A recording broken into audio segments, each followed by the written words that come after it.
Well, good morning, YouTube. Day 3, back at it. Did quite a bit of work last night off the camera, not included in the video. Get my coffee poured real quick, and then we are gonna show you the ramp progress. You're gonna be pretty stoked on it. I'm pretty stoked on it. So let's get her done.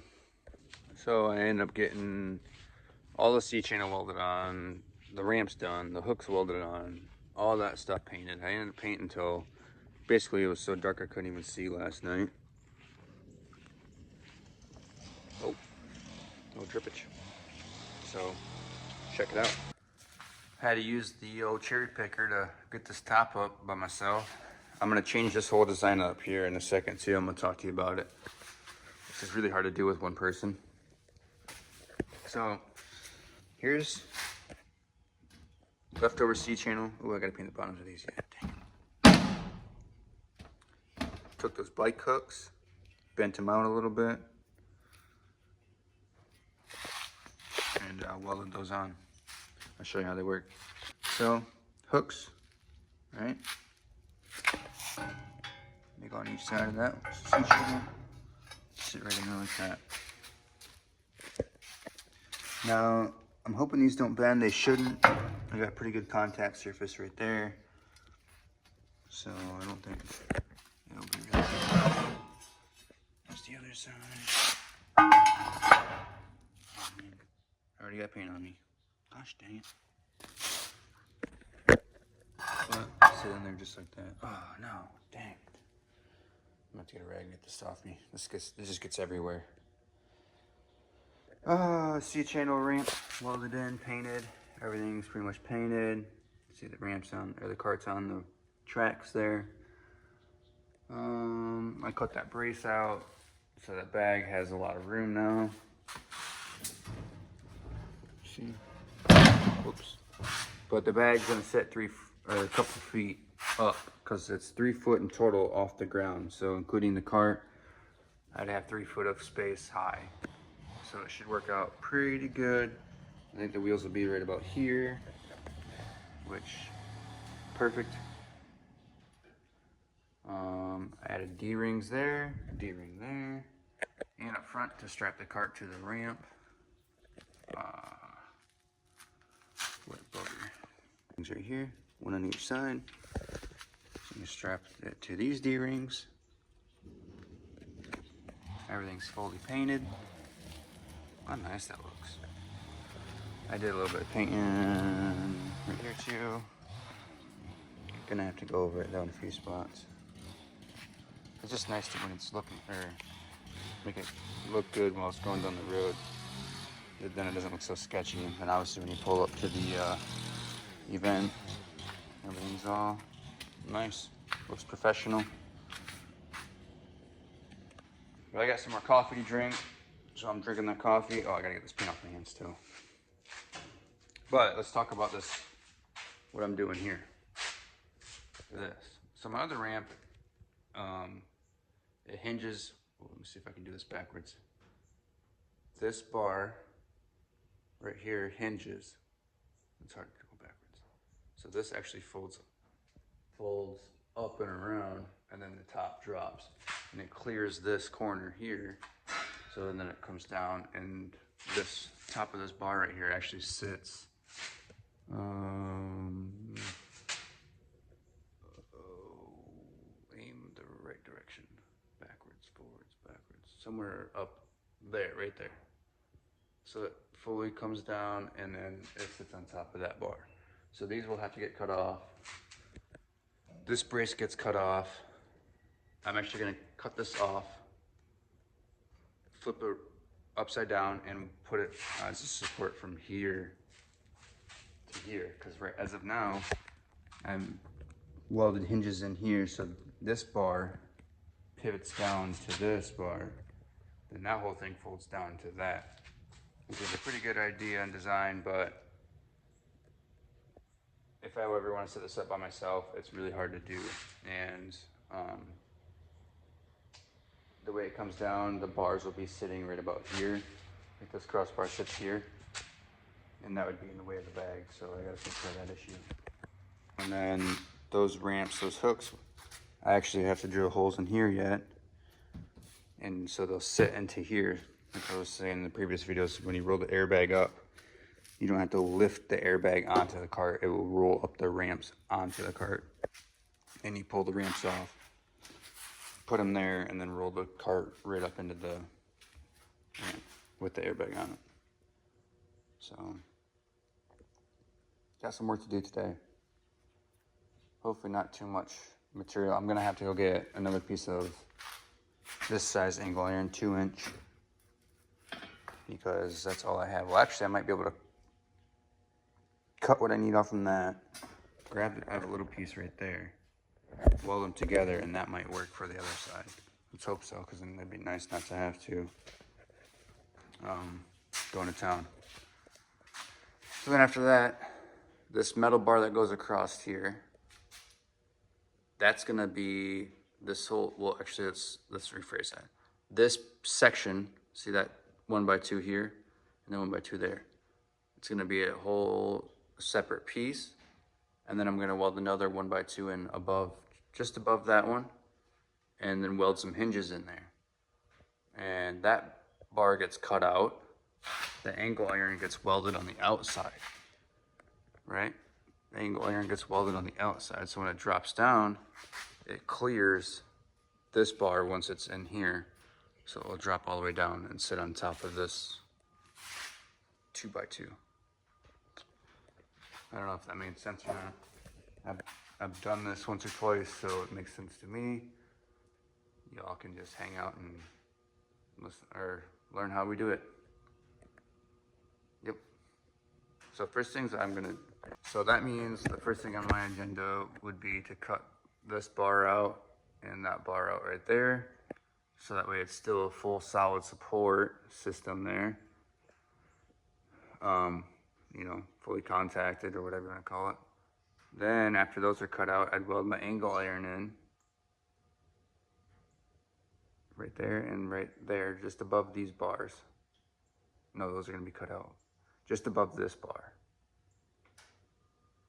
Right, because that's my bottom half of my hinge system. It's gonna hinge right there. Yeah. So angle iron up above this bar, but right here on both sides. Then, yeah, because then that will make all that sturdy, right? So then I cut this bar out on both sides, flip it upside down. The reason why I'm flipping upside down is so that way I can kind of try to reuse a little bit of the angle there to match. So that will get done. Yeah, cut those out, flip them over to this bottom half. Then I'm gonna re-weld all this stuff so it's all solid. I'll just leave those hinges deals in there. So then that would make, once I weld this bar into here, that will make this whole section solid. And then I can come over to this piece, and what I'm gonna do is cut above this one, but below the one below the angle iron on this side. So that way it's its own section top up there. And then this piece will hinge, would be above that. That 1x2 and that 1x2, that'd be a whole hinge system. And that top would come down. Yeah, okay, deal. Previously mentioned, cut that brace out. So you see I cut that brace out on both sides. And that's where the angle iron is gonna go, but it's gonna go actually above that. So it'd be above that bar, that 1x2 right there. I cut out another 1x2 to go above that. You're gonna want a little gap. So I'm actually gonna weld this 1x2 in first, and then also the hinges, so that way it's the correct gap, and then I'll make it flush with the bottom of that 1x2 of the top 1x2 I'm about to put in. But I got all that cut out. So now I'm gonna weld, I have to shake, oh yeah, I'm gonna go dig for those hinges and then weld that 1x2 in there. Right, it's quite a bit of progress. So I welded the hinges to the stationary bar first. Let me get on the step stool.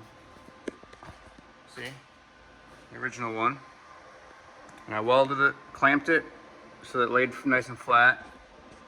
Then I welded this top bar to the hinges, so it sits all nice and flush with everything, right? Both sides. Should have showed you before I tack welded it here, but this whole thing should move back and forth, and it did. And so let's see, now that those are welded in, what I'm gonna do is cut this brace out, because actually no, I'm sorry. Next thing I'm gonna do is add the angle iron on the side right there. And what you're gonna do is make it flush with the bottom of this top bar all the way across on both sides. So that'll be the next project. I'll check in after that's all done. This is all kind of tack welded in for now. Just in case I gotta make some changes, but I'm pretty sure it's gonna work magnificently. Magnificently. Yep, that word. So I'll get check back in a little bit. Whoa, fell off the deal there. Shot dog, guard dog, watching away. Boy, you? All right, check back in a few. I'm gonna weld those angle iron braces on. The problem I'm gonna have, though, it's gonna take me a minute, is I have to cut this one to length, weld the extra piece onto this, and then I get to use that, so that way I don't have to go back and get more materials. All right, there we have it. Angle irons cut, welded on this side. I haven't done the other side yet, but I'm just letting you see this side. It's all cut flush with the takeoff. I'll probably end up angling that in just a little bit. It's like if you were to having to jump off the side of the launch, you wouldn't clip a foot peg or something weird. Just some crazy situation. That brace is cut off, moved down, welded down to here. Now the only problem with that I don't like is, no, it's not flat or horizontal level as you'd call it. But honestly, I think with they call it the belly, or like the radius of the transition, when that folds down and sits on that, it's actually gonna like allow the bend of that to sit a little bit better in that area. You can just tell from the other side how flat that side is compared to this side. It's just when I cut the brace out from here to here, it actually wasn't quite long enough with that long pointed angle, so I had to chop the angle a little bit, and then it just kicked it down. So everything's tacked in there. I'm gonna go make some lunch, and then get back to it. So then I think once I do the other side, we can cut that 2x2 there and that 2x2 there, and it should do its job. Well, actually, I cut them off on this side already, as you can see. That's why it's not lined up. Is see that these angles there, as this is pulling on it that way, and then the ramps whatever. So, but it will line up. But then that hinge system will work once I cut those 2 bars. Then I can use the cherry picker to maybe. Dang, I'm not sure I'm gonna do that, because if I lift it up from there, once it's hinged, it's just literally just gonna like lift up, drop, and the whole thing is gonna slam down. So that wouldn't work. If I can maybe connect to that bar up there, we'll figure it out. All right, that brace is tacked in there. There and there. See, I got a strap hooked all the way down to there, so it's letting the tension off on here.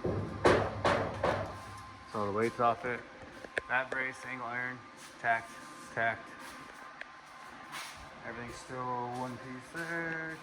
Tack welded. This brace is tack welded. So my next thing I'm gonna do is, look, all right, so hinges, right? Hinges. In between those 2 1x2s, basically that gap right there, I gotta cut both of these uprights there, and after that hinge there. And then once that happens, this bottom part here will be able to hinge up, which will basically connect to that. In the long run it will. And then this whole top piece will be able to come down, and it'll sit on the tops there. I left this one piece still on there just so that way it couldn't fall on me in a sense. But like fall this way towards me and then have a bad day. But I'm gonna cut those and then I'll show you how it works. Now that that's cut through and down there, look at that. I'm not gonna even blame myself on that. I think that's a previous ramp builder mistake there. That way it's not squared. I mean, I guess it could have been more voltages. It don't matter. It ain't gonna make a difference. It all lines up once it comes back down, which that's really all that matters. So that's it. Now what I'm gonna do is cut some angle iron. Oh, actually, I don't have any angle iron, do I?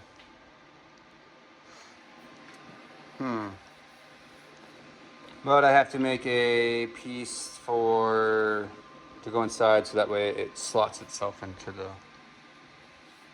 upright there. But for now, I think I'm gonna try to set this down and fold it. Try to unfold it real quick and make sure everything drops down the way it's supposed to and operates correctly.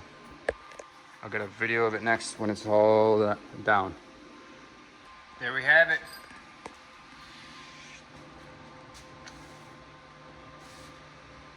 See this piece? We'll have a thing that holds it up like that. So let this come down. You grab here, another boy grabs over there. Lift up on the angle iron. This flips down. Does the job. I'm actually, instead of putting it, I was gonna put the object in there and sticking up. I'm gonna put it right here and have it sticking up, just so that this ramp sits on that right there. It's hitting here, which was unintended. I don't want that bar to like eventually slowly start to bend in. So mission successful. Now I just gotta go around and do all the welds. So I just tack weld it, if you remembered. And then paint job. But full conversion, just the welds, paint job. That's it, YouTube. Just put in the work, do the job. I'm gonna add in some supports for these along the way a little bit, and maybe a few things on the inside, kind of like these right here, just to help disperse the weight of the airbag and everything once it's in there. It's gonna be a lot of extra weight, but Dune Hippie. Look at this thing, dude. Fully vintage. Might need another one. Go follow Dune Hippie. He's my buddy Nate McLean. Subscribe to his YouTube channel. I'm sure I'm subscribed to him. I absolutely know that I am, so go to my subscriptions. Dune Hippie. Give him a subscribe. Give us a subscribe. And I'll probably post another video tomorrow after I have it fully painted. I gotta work on the RX-8 a little bit, get that thing running so it can be sold. And I got some work inside of that unit right there. So LFDF TV, there it is. Deuces.